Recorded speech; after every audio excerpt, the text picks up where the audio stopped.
Hey, I'm Mac. Welcome back to my channel. As always, don't forget to like and subscribe, and consider joining my Patreon for access to new videos 12 to 24 hours early, as well as some Patreon exclusive content.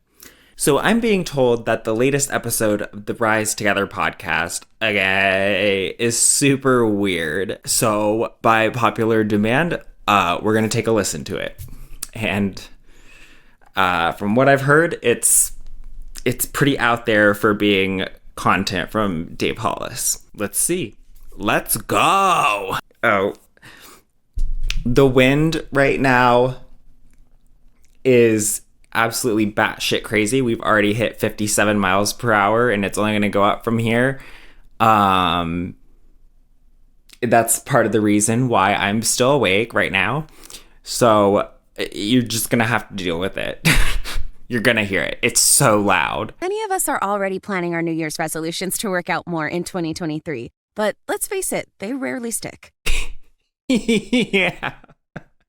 That's why you're not working out more. You know, it's obviously because it's not 2023 yet. So if you're not motivated enough now, you'll definitely be motivated enough in 2023. That's the reason. Well, Peloton's got a gift for you. Accessories like non-slip grip dumbbells, cycling shoes, heart rate monitors, and more. How could you work out when you don't have non-slip grip dumbbells and a heart rate monitor from Peloton?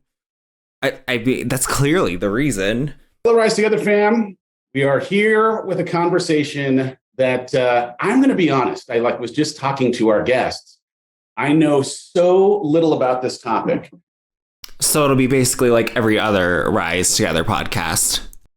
That I am going to be here as a curious person interested in understanding so much more about the world that they operate and live inside of. And my hope out of this is, I think the same thing that they might have as a hope for this, that by understanding psilocybin, in understanding plant medicine, that you might also become somewhat curious and maybe even have some of the taboo that I have for most of my life had taken into a different kind of a space because of information and knowledge.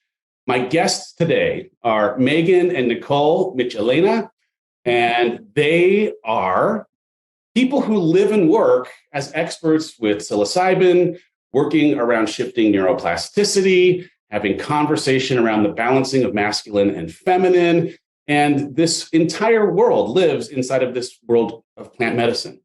And when their team reached out, I was like, man, I know, as I said, absolutely nothing about this world. Well, I mean, it's certainly never stopped you before. I'm here as a curious person who is himself on a healing journey, who has, for so much of my life, been pretty kind of straightforward in how I've approached healing or Dave, you have never approached anything in a straightforward manner, at least not when you're speaking. Therapy in kind of more traditional terms. And I also, I think, find myself at 47 more open to understanding every single thing that might be available to helping someone in healing. And so I'm excited that you guys are here. Welcome, Megan and Nicole. Thank you for coming on the Rise Together podcast. Welcome to Rise Together. It's so weird how he put, number one, why is the audio quality so bad on this? That's not my recording or anything. That's just how bad the audio quality is on this one. I don't know why it sounds like he's recording it in like a cabinet or something. It sounds terrible. And I feel like he should have at least apologized for that or addressed it. But he apparently is not going to. We'll see. I haven't heard this yet. And then I'm just gonna, I guess, since we're talking about psilocybin, I guess I should just go ahead and say that, like, okay, I think there's a fair amount of evidence that hallucinogens have been shown to be beneficial in many cases to depression, to anxiety, to all kinds of mental health conditions. What I will say makes me a little bit uncomfortable about it is I don't know how okay I am with people who are not really qualified to be treating mental health conditions doing so, even though I'm sure it can be quite helpful, and I don't know where else you would get that sort of therapy. I don't know. That's what makes me uncomfortable with it, because certainly if something can be very helpful for you, then I would say that it can probably also be very damaging to you, in terms of just, it could be a big setback in your healing process. I would think if it can help you, if it can be a big step forward, it could probably also be a big step back. Bad trips are a thing. The other thing is, I don't know how, I believe there's a fair amount of evidence for psilocybin. I think that the strongest evidence was actually for acid, but either way, there's been a fair amount of evidence that they can be very beneficial for mental health conditions. In fact, they thought that acid was going to be added to Schedule 3 of the Controlled Substances Act, but it was basically added to Schedule 1, which is the completely prohibited schedule. It was pretty much added in opposition to a lot of evidence that said it should be in Schedule 3. So there's not really a lot of evidence-based rationale for why it is in Schedule 1, and that's true of a lot of the Schedule 1 controlled substances, such as marijuana or MDMA. But legally, it should be mentioned that it is still psilocybin and magic mushrooms are still illegal by federal law. So you should be aware of that, because that could have ramifications. And the other thing you should be aware of is I believe it's either legal now or it will be legal soon in Colorado, but you have to remember that if it's being transported across state lines, that could be a bigger issue. It's definitely not legal in Utah. So just something to keep in mind. Especially if you have a career where that could become an issue down the line. That as far as the federal government is concerned, it is still an illegal drug, whether that's the way it should be or shouldn't be. Honestly, the Controlled Substances Act it's kind of all jumbled, and it makes a little bit of no sense in terms of the way that it's organized, because you have 5 schedules. There's Schedule 5, Schedule 4, Schedule 3, Schedule 2, Schedule 1. Schedule 1 is completely illegal. Schedule 2 is only legal for a medical prescription. So, for example, you end up with these weird cases where something will be in a more severe schedule, but objectively something that is in a lower schedule is really more harmful than that. For example, methamphetamine is a Schedule 2 controlled substance because it is legal as a pharmaceutical. The pharmaceutical brand name of methamphetamine is Desoxin, and it is prescribed for really treatment-resistant narcolepsy or treatment-resistant ADHD. It's very rarely prescribed, but it does exist. And whereas you have marijuana as a Schedule 1 controlled substance, and psilocybin is a Schedule 1 controlled substance, LSD is Schedule 1. So I think a lot of people would argue that that's seems kind of ass backwards. Also, cocaine is a Schedule 2 controlled substance because it can be used as a a lot of times it gets used for nose surgery as an anesthetic. Because for obvious reasons, for anyone who's ever tried it. And I think it used to be used more commonly for dental surgery. But now with anesthetics like Novocaine, that doesn't really happen. So yeah, cocaine is a Schedule 2 controlled substance. Methamphetamine is a Schedule 2. Personally, I would also argue that the benzodiazepines should not be in Schedule 4. They should be in Schedule 3 or Schedule 2 probably. I think those are a lot more addictive than a lot of other substances, but whatever, they don't ask me. My name's Dave Hollis. I'm the host of this show where we're going to hopefully have you feeling a little more normal in... Yeah, psilocybin's the way to do that.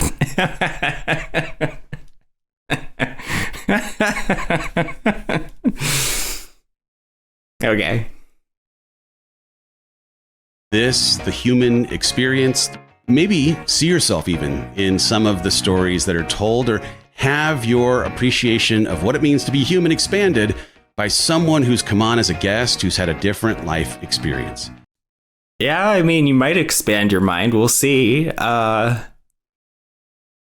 all of it, we are trying our best in community to learn from each other, to grow, and maybe even have a little bit more compassion for what it's like to walk in each other's shoes. When we do, we all rise together. Oh, go fuck yourself.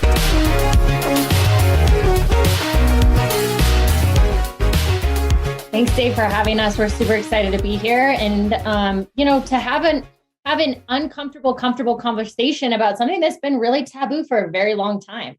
Yeah. It's funny because you're definitely not alone. We grew up very strict household, none of this. So we've actually had a very fast track introduction into this. So we're coming from very similar backgrounds, and that this was all very taboo at one point until we understood what we didn't know, because you don't know what you don't know. So, all right. So for the person who is listening, they're like, plant medicine, psilocybin. What are these words? We're talking about mushrooms. Fungi are as different from plants as we are from plants. They are in different kingdoms. Can you explain a little bit of what it is before we even dive into a little bit of how you found yourself in it? Yeah, absolutely. So, funny story. I have a really amazing girlfriend that lives in Laguna Beach, and we became friends when I was a yoga teacher in San Francisco. And I'm from an aviation background. I was actually a private flight attendant. Wait, how did you become friends with someone in Laguna Beach when you were living in San Francisco? Before COVID hit. And so, like I said, this has been a fast track for me of like straight edge to going out to Laguna Beach and being introduced to something that in America we call hape, but in shamanic medicine, it's called rape. And it's actually a snuff, or it's nicotine mixed with different types of herbs. And I went to a sound bath healing, and I don't know what it is that possessed me, because I've always been very straight edge, but I had a shaman come up and say, have you ever used this? And I was like, let's go for it. And we did the left nostril first and the right nostril second. The left nostril is called death, and the right is rebirth. Left is feminine, or yin, and right is masculine, which is yang. Okay, so this sounds to me like we're just mixing together a bunch of sort of traditional religious concepts, which sounds about right for Laguna Beach.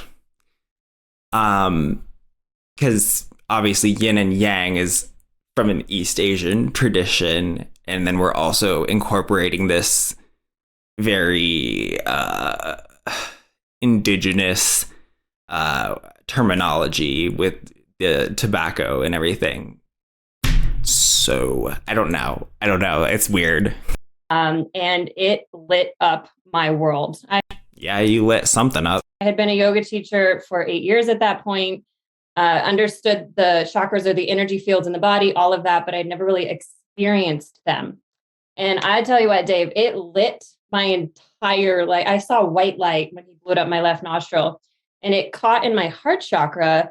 And it was interesting because the biggest heartbreak I've had in my life kind of was playing out in my mind. And it was the weirdest thing. I felt like I was hallucinating. You were hallucinating. And then once that cleared, it went down and hit my root chakra. And I just felt like the earth underneath me. And then all of a sudden I could feel the music in the cells of my body. And I was like, what just happened? And it was funny because when I couldn't breathe, I was like, I'm going to die. Yeah, you were tripping. That's what happens when you're tripping. It doesn't have anything to do with chakras. It has to do with the fact that your brain is having a bit of an experience. That's all. See, that's what bugs me is it's very obvious that certainly having an experience with a hallucinogen is going to put your brain in a different type of state where obviously you can be opened to a different way of thinking or to considering something that you hadn't considered before because it's putting you in this altered state. The way that you're talking about it goes south for me when you start saying, oh, it's because my heart chakra and my root chakra were blah, blah, blah, blah, blah. No, it's just your brain is going to be open to thinking in different ways when you put it into this altered state facilitated by this substance. And that could be for the better or that could be for the worse. It's usually for the better or it's usually neutral, I feel like. But I don't see why you need to have this weird explanation for it when there's a much simpler one available. You know, sometimes you maybe just need to jostle things a little bit in order to make them fit together better. I don't know.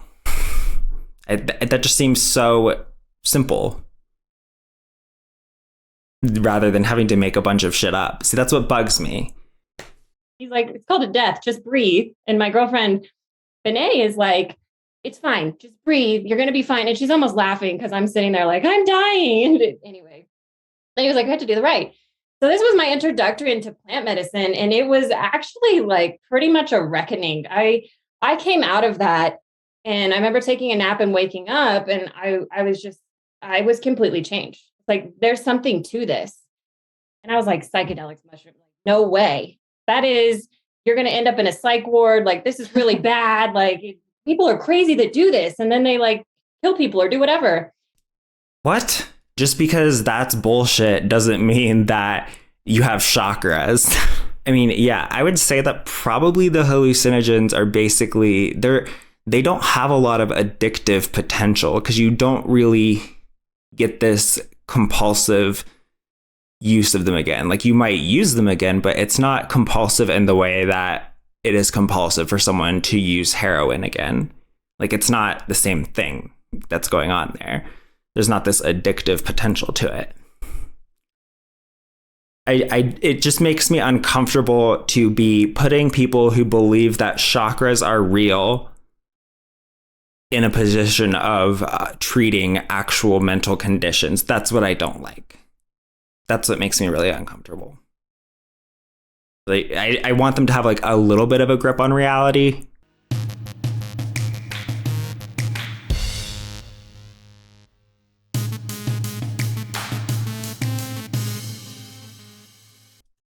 And then I started researching it and I started reading Larry's researching it. Theories and all of these things. And all of this research was coming out at the time from Johns Hopkins, even back then. And I was like, well, what have I got to lose? I'm not going back into aviation. So, whatever, let's just do this. So I got a coach and got access to the plant medicine and started. And it was nothing short of absolutely shifting every aspect of my life. I had never dealt with a lot of the trauma from my past. See, that's what I don't want someone who thinks that chakras are real shifting every aspect of someone's life. That sounds like it could be very, very helpful, but it also sounds like it could potentially be very, very harmful for one person. It could be very beneficial for one person, but it could be very, very harmful for another. You just don't know. Because if something can affect you that positively, it could also affect you that negatively. Our dad was a severe alcoholic growing up. Our mom was in a psych ward for a certain period of our childhood. And, there was just trauma after trauma. And I didn't actually know what I didn't know. And I started to actually step into these trauma cycles or PTSD responses. And I didn't go into fear-based responses. I was like, wow, I can actually separate what we call soul from ego and make decisions for my higher self based off of who I really want to be and not who I was in the past. Jesus Christ, I can see why they reached out to Dave. It's the same kind of mumbo jumbo. Also, I'm not diminishing the experiences they had. I would just like to know if they were actually diagnosed with PTSD or if we're once again just throwing this term around. Because just because you've been through trauma doesn't mean that you have PTSD. PTSD is a specific diagnosis. It is a medical diagnosis. And just because you might have a maladaptive response to a given stimulus because of a trauma thing, that doesn't mean that you have post-traumatic stress disorder. Can we just get that absolutely crystal clear? Were you diagnosed? Who diagnosed you with it? I'm so sick of this getting just tossed around willy-nilly by people who are completely unqualified to be diagnosing. And I don't have a soul, okay? I don't. So I don't know what you're talking about. And that's the neuroplasticity shifts that we're seeing in the frontal lobe of the brain, where you're not going into PTSD responses. And that's where are you seeing them? Did you see them? How? How did you see them? They're seeing in veterans, which has been absolutely massive. So when we started seeing it in ourselves, and Nicole started and everything else, we're like, we have to get involved. It was one of those things when your heart aligns and you're just, I'm all in. And I'd never understood that term before, being all in. I had studied, psychology in college and all of these things. So it already, of course, it was an alignment, but yeah, psychology is the most common major, so don't act like you're specially qualified here. I was such an adventurer and kind of having fun in life, and then this got so serious so quick, and it was such a calling of, okay, well, I used to have this stigmas around this. I used to not believe that this worked. I was the biggest critic, would never try any kind of drugs, was so straight edge. And now everybody in our family has tried it, all of our. Well, that wasn't evidence-based either, because if you looked into the evidence, you would have seen that that was not true. Okay, so just because you go from one thing that's not evidence-based doesn't mean you just gravitate to another thing that's also not evidence-based. Friends, and these are people that were super religious, super, especially coming from us who, had pretty together lives. We're not the type that's like, oh, I've experienced every drug there is. It was actually quite the opposite, and then I went down and did ayahuasca and stuff like that. That's even more of a neuroplasticity shift. And what is your evidence for a neuroplasticity shift? Did you do like an fMRI? Like how do you know that there was neuroplasticity occurring? Of years. No wonder it's not looking outside of you. It's going within. It's seeing who you are at your base and what your purpose is. And that's why we got into the masculine and feminine energies. But it was an extraordinary, I feel like I've lived 40 years in like 3 years. And it's been the best 3 years of my life. It sounds like you're doing a bunch of babbling based on a hallucinogenic experience that you're assigning a lot of weird meaning to. Frankly. Just because you're tripping doesn't give you extra information, okay? Like, there's not extra information that crawled into you. You're just thinking about things differently. That's it. That can be, and I'm not saying that that's not a powerful thing, but it doesn't mean like the universe suddenly has a purpose for you, because the universe doesn't owe you a purpose. And you're just assigning this a diluted sense of self-importance. It's so weird. It's so hard for me to articulate what specifically it is that bothers me about it. But it's this attribution of this wildly oversized sense of importance on these experiences. Like there's something pulling the strings or whatever, giving you a purpose. Like, no, you were tripping and then you started thinking about things differently. That's fucking it. Okay, that's fucking it. That's a good, and I'm not saying like it doesn't mean anything. I'm saying that can be really helpful for a lot of people. Sometimes it's helpful to be thinking about things in a different way. That's like the entire premise of CBT. But that doesn't mean that the universe has a plan for you. Okay. I feel so much more in purpose and so much more in alignment than I ever have in my life. What does that mean? What does in alignment mean? What does that mean? And I feel free to be who I am without those constraints that I used to feel. And I didn't even realize how restricted and rigid I was. And God, You sound like every college freshman ever who like takes a drink for the first time. That's all it is you used to just be in this really like religious mindset or whatever. And now you're realizing that like, actually you can kind of do whatever you want. And you're like, wow, I'm so free. Like, yeah, that's what everyone who leaves a religion feels like. I don't know what to tell you, ma'am. Plant medicine has completely freed me.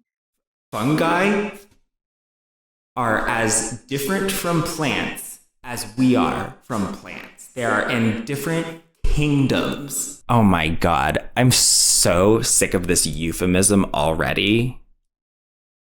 I'm so sick of it. Just say that it was drugs. It's so annoying and self-aggrandizing. Oh, it's plant medicine. Okay. Oh boy. This is gonna be a real slog for me. Who I am in my heart and in this world, and living an authentic life. I mean, you can't ask for better. It's aligned with being happy. Yeah. Well, and Dave, you asked, kind of what it is. So Megan's story definitely gives you a crash course on like how it changes someone's life. But when we're actually thinking about the brain and you really want to look at what psilocybin is. So if you go down to the base creation of psilocybin or fungi, it's based out of mycelium. So mycelium is created in the dirt. And if you look at it, it's this beautiful white, they look like spider webs. And it looks very similar to the neural pathways in the brain. When we put them... Oh, for the love of God. Are you actually telling me that because it looks like the neural pathways in the brain, that means that it is good for you? Are you fucking kidding me? Are you fucking kidding me? Do you understand that all fungi have mycelia like that? Like death caps, they also have mycelia that look just like the neural pathways in the brain. It's a natural structure. Natural structures are going to follow analogous natural shapes. If it's favorable for one thing, it's going to be favorable for another because it's all the same chemistry that's going on. That has nothing to do.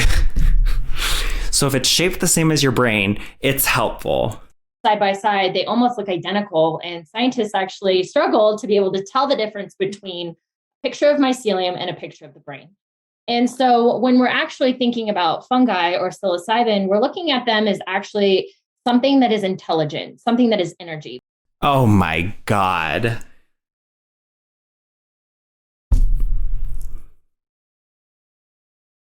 So fungi are intelligent.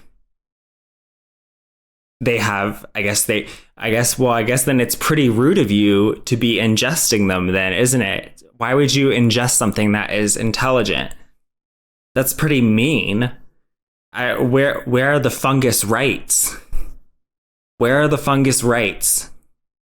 Plant energy is something that we have kind of as a society stepped away from. Because, Mother Earth, she's her mass energy. I mean, she does it all. We look at earthquakes, we look at volcanoes, that's all energy.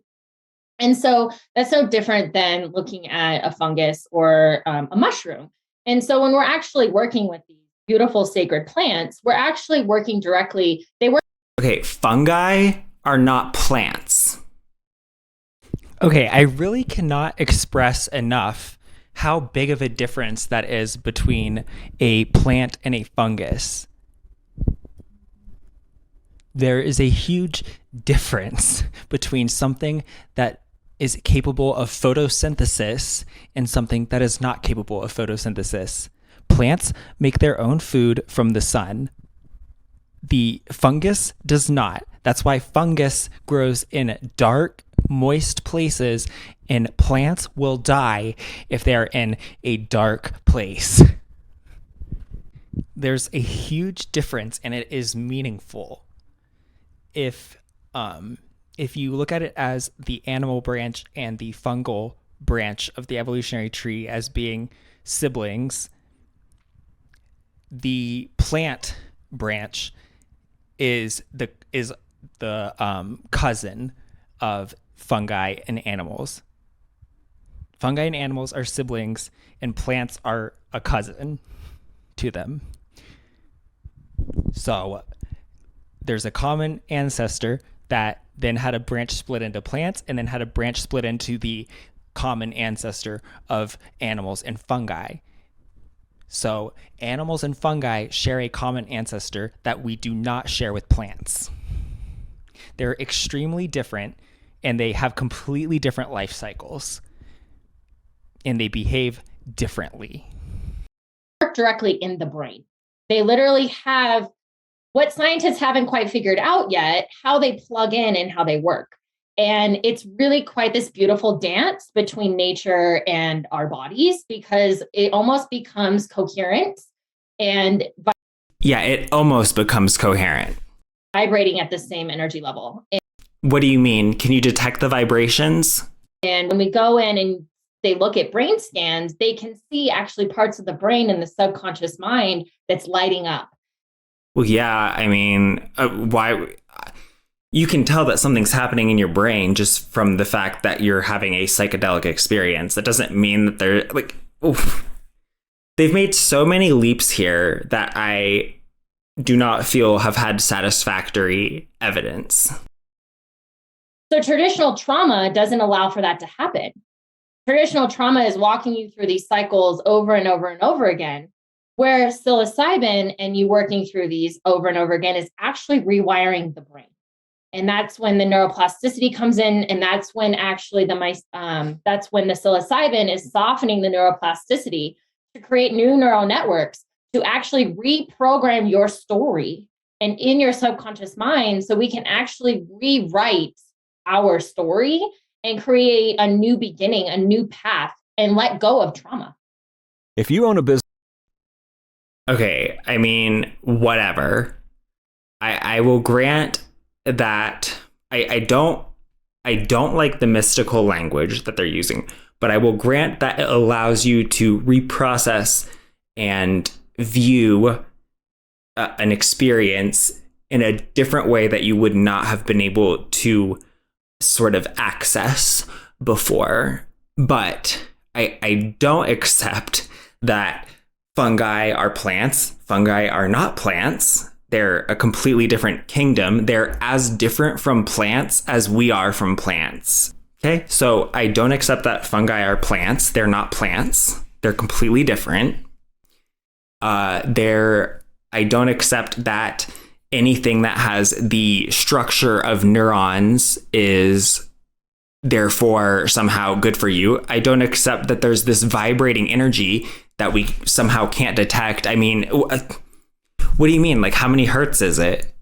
There should be like a frequency to like what frequency is it? Can you give me a number? Or is it not able to be measured? Why can't we measure it?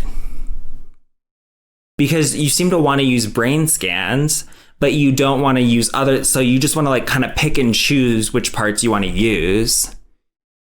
I'm all for the therapeutic use of psychedelics. Like, don't get me wrong, but I am very against credentialing this absolute nonsense, because it could be very harmful to people, and it could be very harmful to impeding them from getting other modalities that could be very helpful to them, and it could cause them to think about things in this ludicrous, non-grounded in reality way of thinking, because you've made so many assumptions about like Mother Earth. Like, what are you talking about? Like, what are you talking about? Because I feel like once you go to one of these people who thinks this way, you're getting all kinds of garbage ideas, because they bring all this baggage with them of just these absolutely nonsensical, completely non-evidence-based beliefs. Okay, like I don't agree that is a good thing to be promoting. It's nonsense. Like, did you hear this gibberish coming out of them? And they just state it so matter of factly, like, and then you're bringing in brain scans. What? Did you see it? Like, what the hell? It's really frustrating for me. Neuroplasticity is like a 12-cent word. We use it for the layperson who may not understand what neuroplasticity. Like, see what I mean? I'm so glad that these utter bullshit artists are about to tell us about neuroplasticity. Like, God damn it. Are you kidding me? Jesus Christ.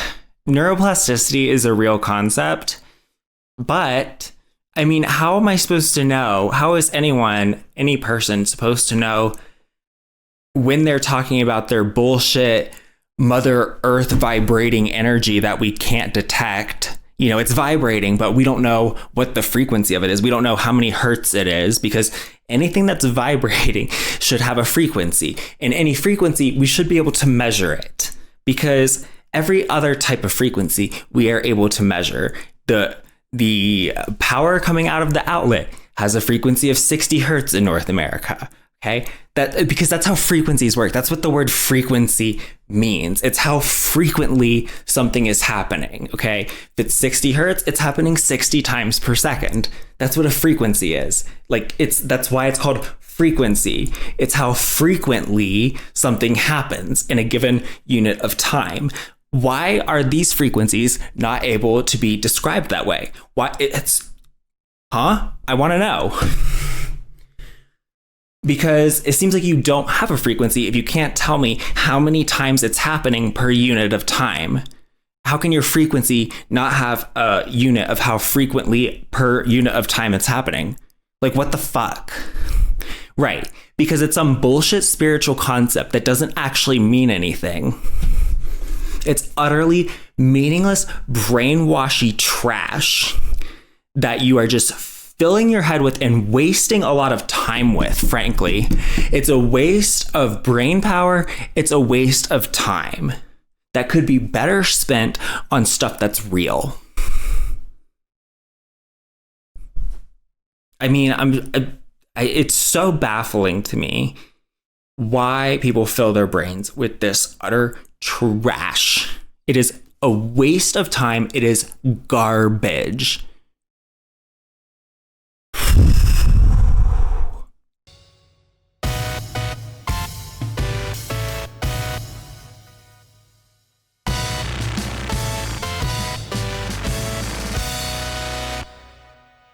Is could just help us understand a little of what it means. I want to say it's about rewiring the brain, but you know, in your more professional speak. Yeah, absolutely. So it's the neural these professionals networks in the brain. So if you think of like the little nerves that they show and they have little dendrites off of them and how they connect, it makes up your personality, your responses to everything. It's what the white matter and everything is made out of. It's all of these neural networks and neural connections that make us human and make me move my arm and be able to do anything. Well, personality is all wired into that. Trauma responses are all wired into that. So yeah, it's not exactly a new concept like consciousness is what your brain does. Like, do we understand that? Consciousness is what your brain does. Just like digesting food is what your stomach does. Consciousness is what your brain does. You are your brain. That's it. Ugh. When you think of like softening neuroplasticity, it gets dense as we get older, right? So at like 25, your brain has completely become dense, essentially. So what? That's such an idiotic way of putting it. You have neuroplasticity throughout your life. It's just that your brain is more plastic when you are younger. That is, it is more able to be, the connections are able to be formed in different types of ways. And they become a little bit more less adaptable as you get older. But density is a property of mass. It's an amount of mass per unit of volume. So it's not a density change. because it's not a matter of there being more mass per unit volume. Okay. Like it matters what these words mean. It matters because they mean different things. That's why we have different words. It's so frustrating for me. Great way to put it. So what it does is it goes in and it softens these. And what it actually helps create is these new dendrites off of the neural network. So new neural pathways can be created. So if you go into a regular therapy session, let's say, and you're trying to like, okay, this is my trauma response. When my boyfriend gets mad at me, I scream because my mom used to do that. Okay, well, now you get to go in and the with mushrooms, right, with psilocybin present in a microdose. So are we discrediting therapy? Is that what we're saying? Are we saying that therapy is ineffective unless you're on mushrooms? Is that what she's implying here? Are we discrediting therapy? Really? Really? See, that's what's fucking dangerous about this. You get to have choice. It gives you choice because it makes you self-aware. And that's what the neuroplasticity, making a new neural network means is like it's softening that density. Because when you get dense, you get... What does softening that density mean? It's not a matter of density. Your brain does not get more and less dense. The amount of mass per unit volume is the same. Please, these words have meanings, okay? The words have meanings. That's why we have different words. And if you're going to be a professional about this, then you should be precise in your terminology, because that would tell me that perhaps you are taking it seriously, because people's trauma and people's mental difficulties that they have are serious things. And so you need to take it seriously. And if you're not even willing to learn the proper terminology and to be precise in your terminology, then how can I trust that you're going to take something that is very serious to someone like trauma how can I tell that you're going to handle it with the amount of care that is necessary when you can't even learn the basic definitions of words and use them precisely? I don't trust you. It seems like you treat it very flippantly. If you cannot even be bothered to learn the definitions of words and to speak precisely and to treat these words like they matter and to take this seriously. It just seems like you have no you lack the dedication and the respect for the work you are doing or the work that you aspire to do. I just feel that you're not as serious about this as you need to be. If you are talking about softening density, density is not a measure of softness. And it does matter. It is relevant because I want to know if you're serious about this or not. Rigid, you get heavy. You think of children and we're trying to be more like that, right? It's like we think that children are imperfect. We're trying to form them. When actually it's the opposite. They're so perfect. They come into life like, I don't like that. I like this. They forgive like that. They move on like that. And when I think of a child, I'm like, okay. Yeah, but that's just the way that you're looking. Children also do a lot of stupid shit. Think about the fact that children can be also very mean. They don't mean to be, but they can say things that are really mean because they haven't learned to be polite yet. They haven't learned that what they say could hurt somebody's feelings. So you're having a very one-sided view of children because, I don't know, I guess because it makes your point or something. That's the thing about neuroplasticity is you can take neuroplasticity and you can go either way with it. All right. I don't know. Spend some time in a middle school and then let me know what you think about children. Okay? Because they don't learn to be that mean from their parents. Maybe some of them do, but not all of them do. Some of them have perfectly good parents, and they can be cruel. All right. So, I know that it makes your point or whatever, but my point is that this neuroplasticity that you're inducing can be used to very great positive effect, and it can also be used to very negative effect. And if you're only looking at it one way, then once again, it seems to me that you're not serious enough, and you don't have the it seems like you have a very one-sided view of what you do. And part of doing treatment like this is understanding that you could be very harmful to someone as well as very helpful. And until you're ready to accept that, then I don't think that you should be practicing this, because you seem to think that this could only ever be beneficial. But, we'll see. We'll see how this goes. How do I get more like that? Well, put somebody on mushrooms and there's this light that all of a sudden goes off, and it's like everything's lighter. Everything is less like intense, and I get to have choice. So when I go into that. Yeah, in the best case scenario, ma'am. Trauma with my boyfriend that triggers this response that my mom usually has. Now I'm going to be so self-aware because those neural networks aren't dense anymore. They're getting softened. And it's like, okay. The opposite of dense is not soft. Okay, so the choice? And when you make that choice over and over again, this new neural pathway then forms, and that becomes your personality versus this old, dense trauma cycle that was formed as a child, because we can't help circumstance. It is what it is.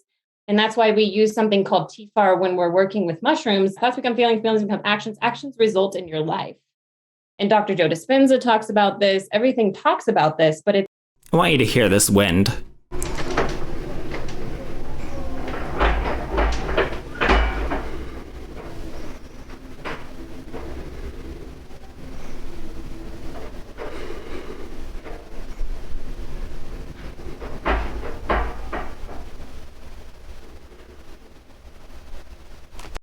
like some of us need an extra help, especially if you're very traumatized or you have, and trauma is just part of being human.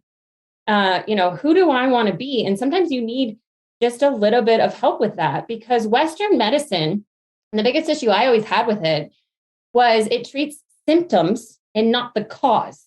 You have to get to the cause and think what you think is what you are. And we're talking about something, this is what's so amazing. We're talking about something that can rewrite how you feel about everything. And feeling is the universal language that we all thrive off of. So if you— What the fuck did any of that mean? And what are you... Western medicine treats the cause all the time. Like it seems like you want Western medicine, quote unquote, practitioners to be open to your way of thinking. But the fact that you would say that about Western medicine suggests to me that you are very closed-minded toward Western medicine, because you won't listen to what the evidence says. Because if you did, you would understand that Western medicine is always seeking to get to the cause of something and to treat that cause. If it's not satisfactory to you, it's probably because the evidence is not there yet for that cause. You are assigning, because that's the thing. The scientific method is very reluctant to assign causality to something because it could be a correlation, which means that you could harm people if you are incorrectly ascribing a causality to something. So, I mean, I'm sorry if you don't like that, but it seems like you are not, it seems like there's not this mutual respect here. So, I mean, if you're not willing to be open-minded toward the scientific method, then why should anyone be open-minded to you? I don't get that. You can shift that, and your story is no longer your trauma, but your...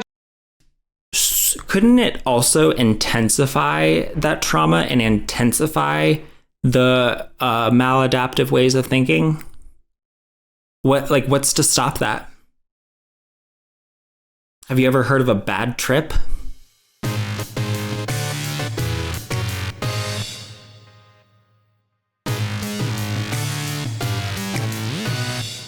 Shadows then transmuted into light or into your gifts, it becomes the light at the end of the tunnel for the next person to believe that they can change, to believe that they're actually good. Because everybody, there's this fear of like, oh my God, am I a bad person? No, that's just your thought process. What you do with it and who you become is a choice. But the biggest thing I've found with working with psilocybin is giving people and myself that choice.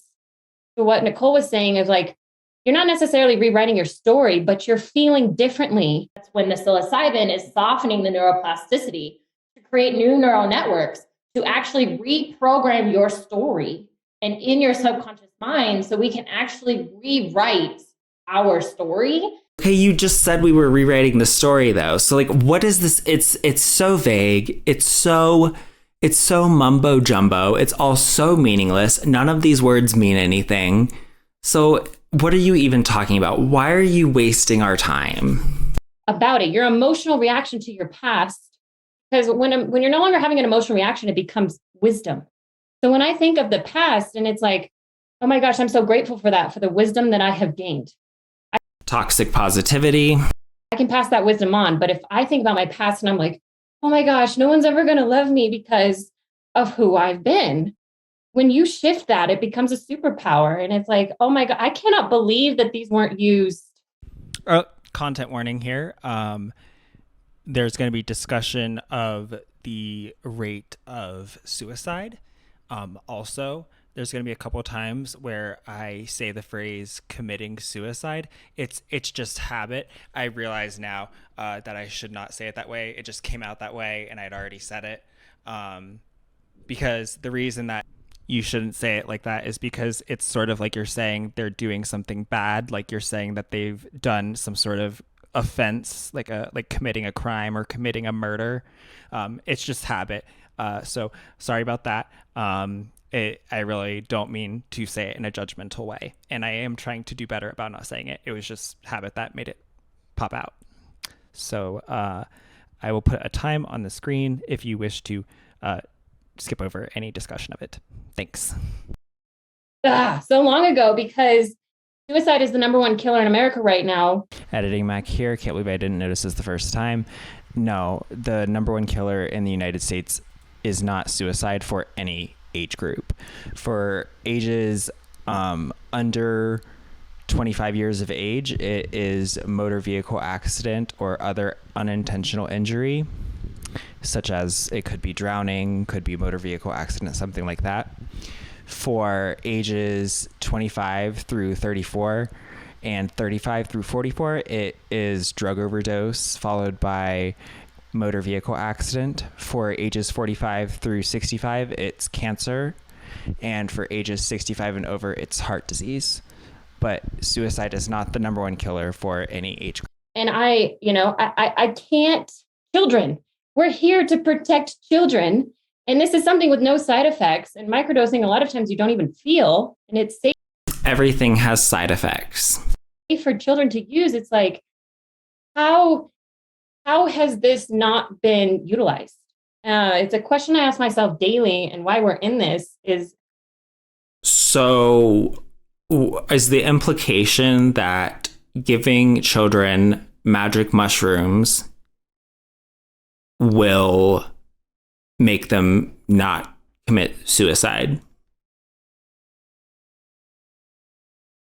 See, that's the thing with Western medicine, okay, is you need to have evidence before you start giving children magic mushrooms to keep them from committing suicide.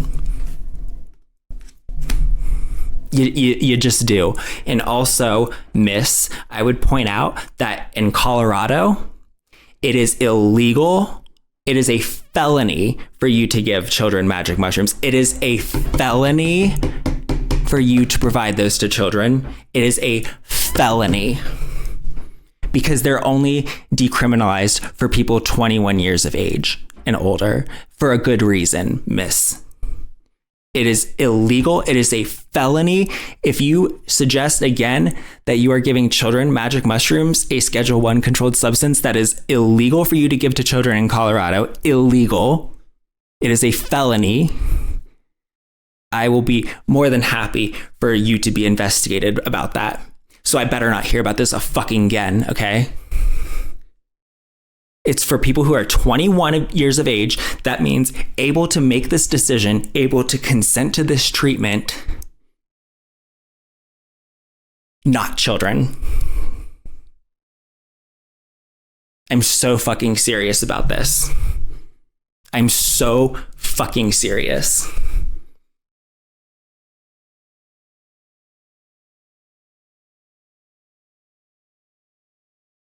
I don't want to live in a world where people don't want to be here, especially children, because everybody, and I mean this, everybody has a purpose. Everybody is here for a reason. And we are. People are here because shit happened before. Okay. What is your evidence for this purpose? Other than what you felt when you were tripping? Are here to help you find that place because you're important. And that has nothing to do with the reasons why people take their own lives. Okay? Okay? That telling a child that they have a purpose is not going to stop them from taking their own life. Okay? It's a complex thing, and you're distilling it down and you're oversimplifying it. Why? Because you're unqualified. You're not qualified to prevent people from taking their own lives. You're not.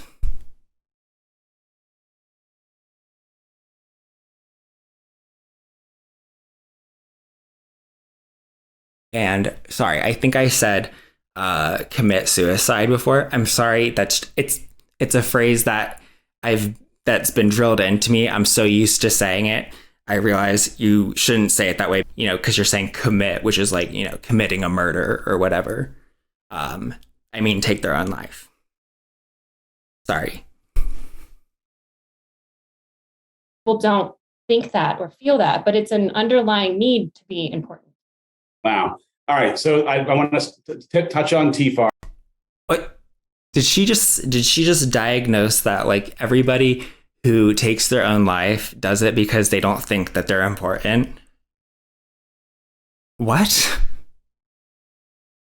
I mean, maybe some people, but I feel like it's a very complex thing, and you just think you know everything, and so you're looking at it through your own lens, okay? And you're just putting your own spin on the very real, struggles that other people have, because you are just stuck in this pathway where you only are thinking about things from your own perspective, and you had this experience, therefore that just applies to everybody, but it doesn't. Because I think that's a really interesting thing. Thoughts become feelings, feelings become actions, actions become the way that you. Yep. It's the result, yeah, of how you are in the world. Yeah. Yep. And as much as, Joe Dispenza and a whole host of people have talked and thought about that forever and ever, you're offering that there is something in this medicine that can help you change your thoughts or have a different kind of appreciation for your experiences that would have then your feelings about them change and have your actions as a result. So whatever that trauma response used to be becomes something different, which then ultimately changes the rest of your stinking life.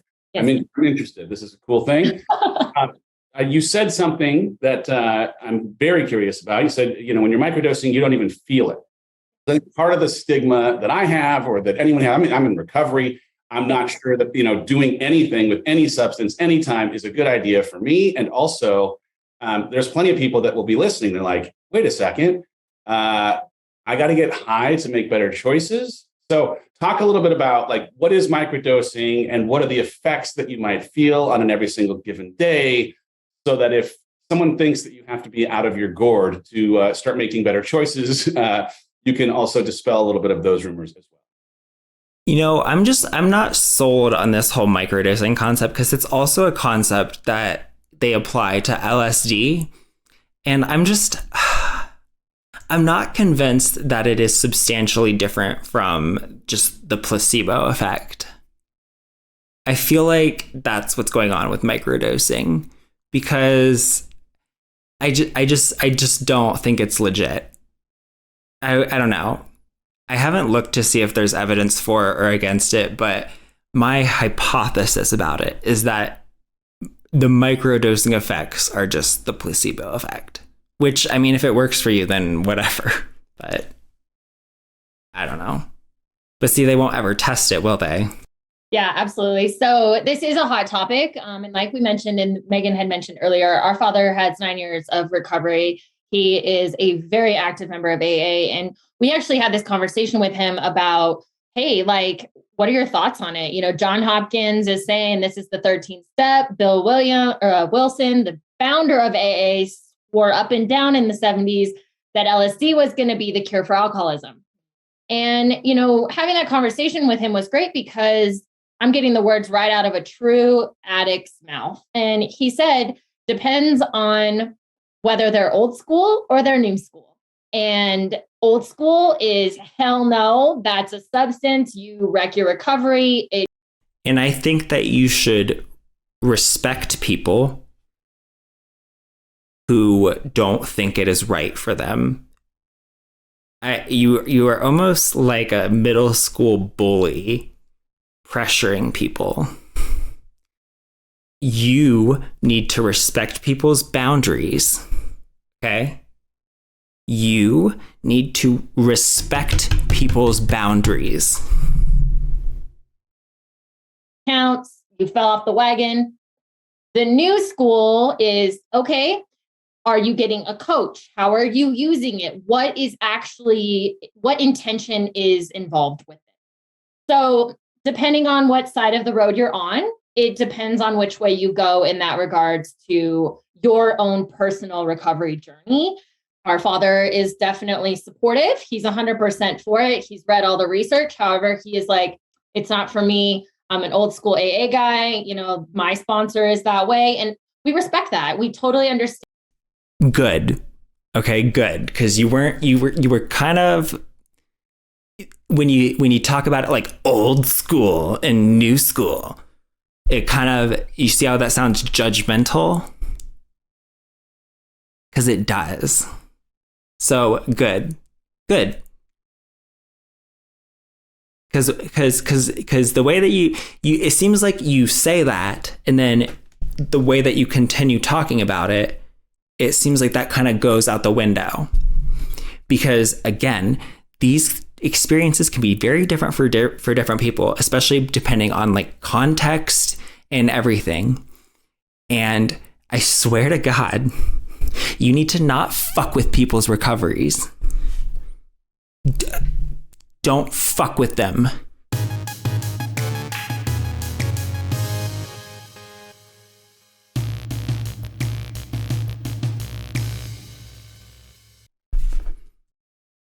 But he does believe in it. He is one of those that definitely is like, I think this would help people if they choose to use it. In regards to a microdose, anything under 200 micrograms or milligrams. So you're actually... Which is it? Is it micrograms or milligrams? Because those are 1,000 times different. Think of it like density. There's a 1,000-fold difference between those two. And let me just say, in my past life as a pharmacist, if I mixed those up, that would be the difference between someone dropping dead and someone still being alive. So Why don't you figure out what the difference between micrograms and milligrams is, and then come back to us? Okay, cool. Why don't you go look that up? Taking less than the average amount of Tylenol. An average amount of Tylenol is 500 for like your basic headache. This is almost half. Okay, they're different substances. Okay? You know, you could take that much fentanyl and you would die. You could take 1/8 of the amount of an average Tylenol of fentanyl and you would die. You would fucking drop dead. Yeah, because they're different substances, and you cannot compare the mass of one substance to the mass of another because they're different, okay? Jesus fucking Christ.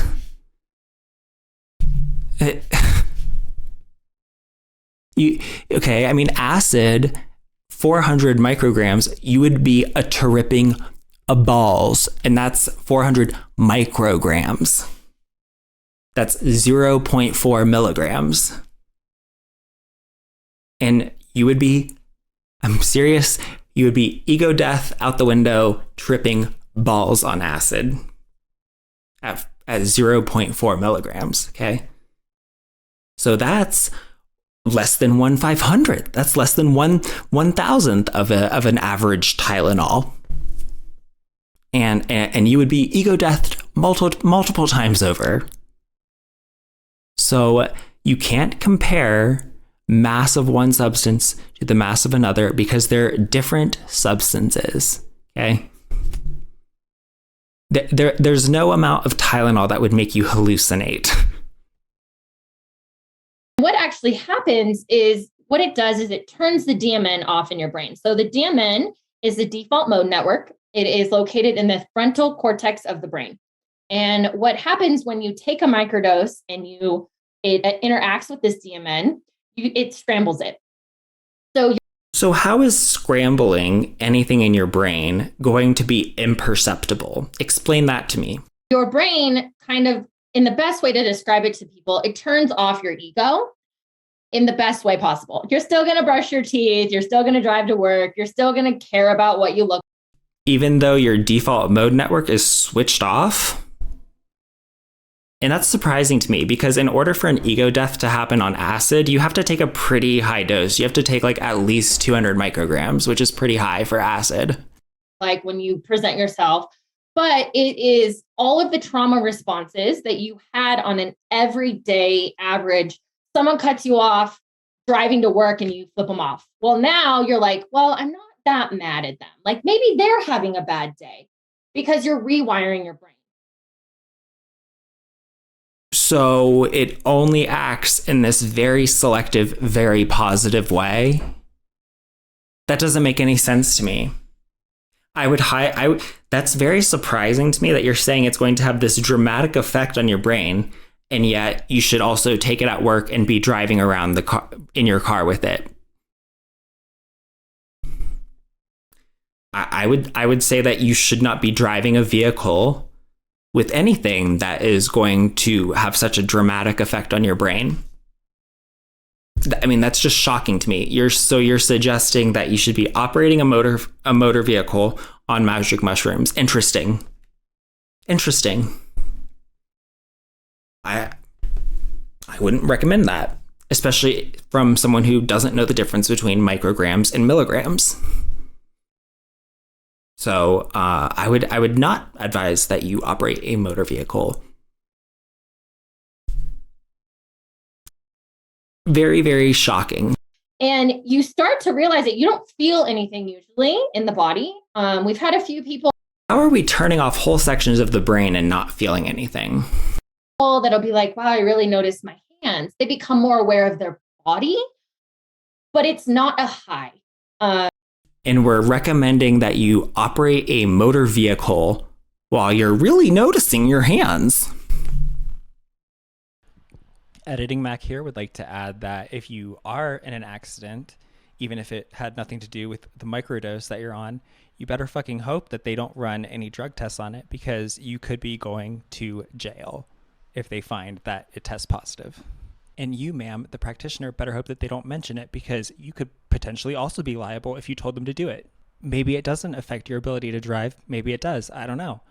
But there's a reason that even for low doses of painkillers or low doses of SSRIs, you better believe that we put that warning label on every prescription of them that says, do not drive a motor vehicle until you know how this medication affects you. In some medications, you just put don't drive a motor vehicle at all. It's called professional responsibility, ma'am. You could be liable for that. Do you really think they're going to get into whether or not the cause was the microdose of magic mushrooms they were on? No, it's not going to be. The headline's going to be family killed by driver on magic mushrooms given by natural plant medicine practitioner. That's what it's going to be. And you're going to be responsible. It's just more being present in self and in the day and in the moment would be the best way that I would describe it. Say different in that regard. Right. Yeah, everybody, we work with people and they're like, yeah, I notice that I'm different, but I don't feel anything. I'm like, that's the point. Yes. You should be able to function. And that's also you function completely normal, if not better, because you're not in anxiety or depression. All of that is shut off because the DMN is actually where anorexia, addiction, all of those things, the control factors live. Because if you break addiction down, it's all about control and a trauma response. When you scramble the DMN, it's kind of like the universe, the Big Bang, right? It's like boom. And it's How is it like that at all? Were you there? chaos. And then what forms out of chaos is actually order. Actually, disorder increases, but okay.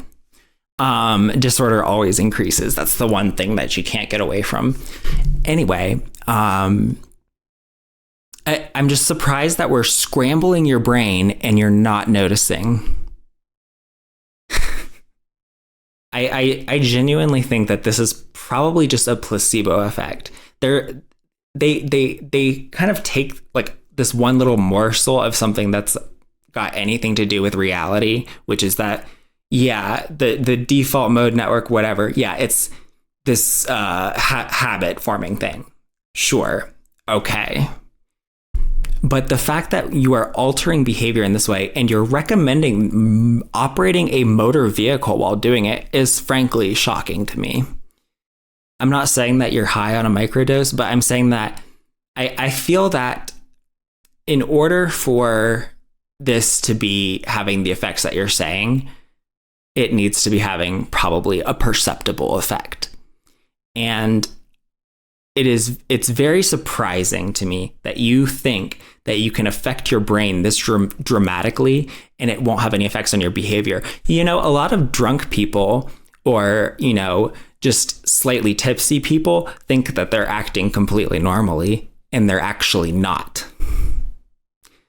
I mean, it's the recklessness of these recommendations is quite astonishing to me, honestly. And it also speaks to, once again, that lack of seriousness and lack of care and lack of, you know, careful deliberation and consideration of the potential negative effects. It seems like you are completely blind to the potential negative effects. And the fact that you would say that there's no side effects is astonishing to me, because it's known that, for example, magic mushrooms, they have hypertensive effects. They increase your blood pressure. They increase your heart rate. That could be very dangerous to someone with a pre-existing heart condition. Did you think of that? I mean, tachycardia, that's a side effect, ma'am.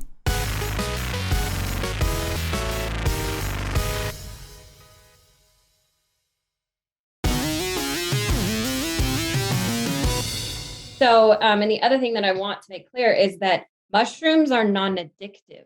There is no addictive properties to mushrooms whatsoever. And this is the beautiful thing that they're finding is that when you go into, you know, SSRI blockers or depression medication or anything. An SSRI blocker. See, once again, this is your lack of knowledge and your lack of open-mindedness to Western medicine. It's not an SSRI blocker.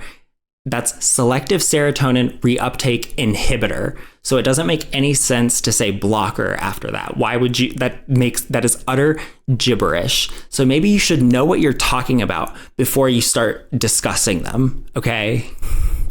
Jesus fucking Christ. I mean, you sound like such an idiot because, maybe before you start refuting something, you should actually learn about it. Okay. Why should anyone learn about what you have to say if you are not willing to learn about what you're talking about? It's a life sentence. It is not. People discontinue SSRIs all the time. All the time.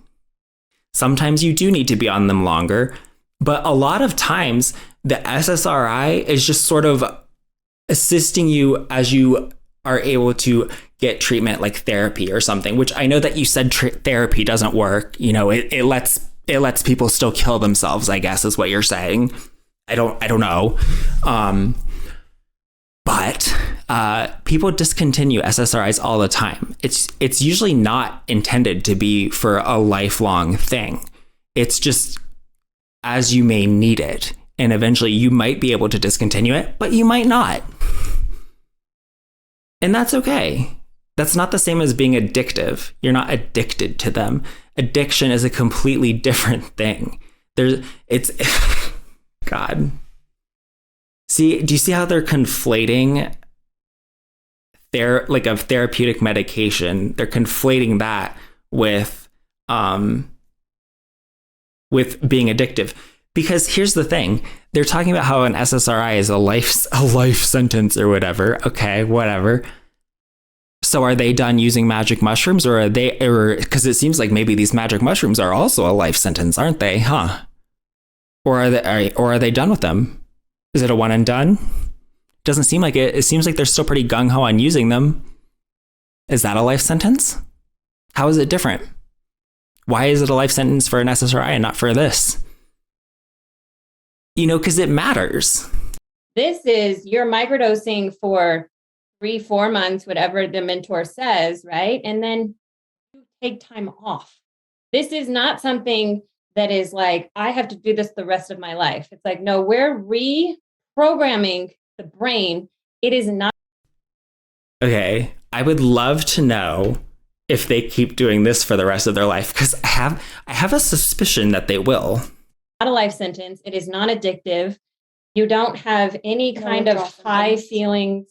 Of course, if you get into 400, 600 milligrams, which of course I've tried, you're going to feel it. But for addicts and things like that, you keep it at 150, 200 milligrams because you never even feel it. Oh, because that's interesting. So if it has no addictive properties whatsoever, then why does it matter? Huh? So you're not even having that oh my gosh, I want to feel like that again. Shamans have been. I thought that it had no addictive properties whatsoever. Now you're saying that it has the property of, oh my gosh, I want to feel that again. That sounds like an addictive property to me. Been working with these for thousands of years. This is sacred medicine. Yeah, people have used alcohol for thousands of years. So what's your point? This is not something that you're going to be. Alcohol's addictive. Nicotine's addictive. All these. Exactly. And those have been used for thousands of years. These things have addictive qualities. And that's a big thing that's a shift for a lot of alcoholics, drug addicts, and things that we've worked with is, this is not something that your body goes, oh my gosh, I'm craving this experience. It's just such a subtle shift into self-awareness. Then why are you so hesitant to deploy the 400 milligram dose? You're talking out both sides of your mouth because you are so wishy-washy with the way you describe things. This is why precision matters, but you're unwilling to critically examine your own beliefs. Gives you that choice again. Yeah. I didn't agree to do the conversation because I want you to convince me one way or the other. And I'm not even sure that I'm really considering it, but it is one of these things where I also have had 4 or 5 different people over the course of the last 18 months recommend, suggest, hey, you should at least consider microdosing because of Dave's getting peer pressured. And something happened in their life. And I'm like, don't know that it's for me. Don't know enough about it. But I also, to be honest, I've also been working out of having, again, grown up in the Nancy Reagan say no to drugs era and a really conservative Christian household. And so the stigma, interestingly, from the things that you're saying, it feels like it's because mushrooms are a drug and drugs broadly are things that we shouldn't do. But this feels like, and again, I don't know enough about it, but it feels like it's a little bit different a thing when you're talking about dosing in the way that you are, and even just some of the things that happen as a part of the experience relative to, what might happen with something else. Right? Wrong? Right. I mean, it's because there was a very like broad brush, it's because the war on drugs thing is not based on evidence either. Like it's a bunch of bullshit. Like it's a lot of the stuff is just complete nonsense, just applied with a broad brush, not based on evidence. So exactly, that's what you get is a bunch of bullshit stigma. And now like nobody knows anything. Now we have, laws that treat hallucinogens the same way that we treat methamphetamine. That's what happens when you're making decisions based on emotions and prejudices rather than on evidence. So again, I don't support that war on drugs mentality either. Okay, but that doesn't mean that I accept doing other things not based on evidence. Well, and a lot of the stigma comes from the 70s. So LSD was actually derivative from psilocybin. So no, it's not. The synthetic form of psilocybin is LSD. No, it isn't. They're completely different compounds. LSD is just a diethylamide. It's a modification of lysergic acid, which is found in morning glory, and it's found in some fungi. Fungi, you like those? So if we look back on the history of drugs, air quote drugs, and when they really started classifying these substances, they were figuring out that the people that were using these were becoming free thinkers. They were questioning norms of what the government was putting in place in the 70s. And the government was like, oh crap, like, whoa, we've got to put some control on this because we can't have a whole bunch of free thinkers running around, healing their own trauma, waving their bra. Yeah.